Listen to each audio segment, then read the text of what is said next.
farmable coin. I mean, this is not financial advice, but I agree listen, as well. if you can get something for free, why would it's like, okay, I look at these farm coins as airdrops from 2017. You could get ONT, you get $10,000 for free. It was awesome, right? But really what it comes down to is if someone said, hey, you can go to this place and they'll give you free money every single day. All you have to do is just put money into this, into your savings account. And then, depending on your risk, how much you're going to lock up into what type of things. Like with Sushi Swap, it's pretty low risk if you do it the right way.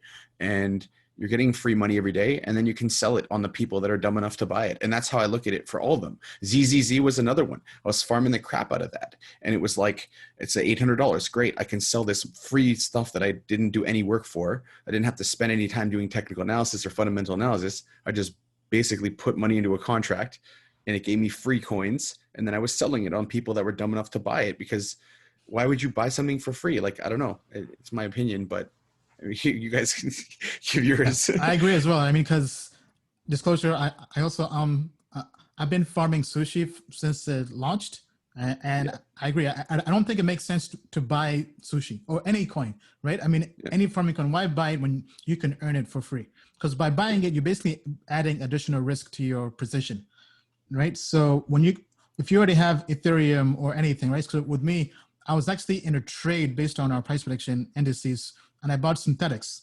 and I saw it was available as a pool on Sushi.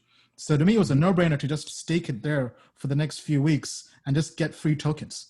Because to me, it's basically just getting, as Coach K mentioned, an airdrop. Now, if you have to buy it, then you have to be conscious of the profit loss, of the entry, the exit.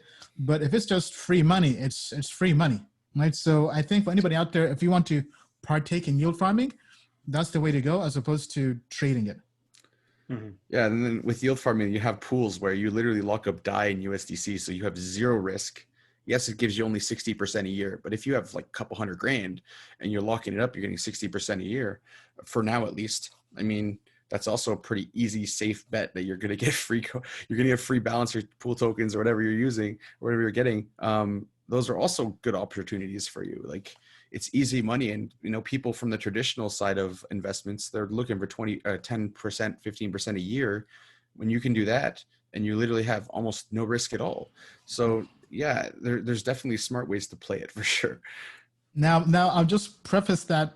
So not to be a stickler, but it's not quite zero risk, because obviously with YAM, right, what happened, but I would say the risk is minimal, right? Because you do have smart contract bugs or hacks, but there are ways to mitigate the risks, right? So for example, if you get insurance through so through Nexus, through now herein as well, right? So there are methods to kind of de-risk your position.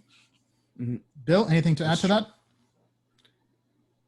Well, you took a little bit of thunder with Litecoin, so let me add let me add to that. So this idea of paying for stuff with crypto, okay, crypto, Bitcoin, etc., is more like collateral now. That's how it's getting its cred rather than its payment.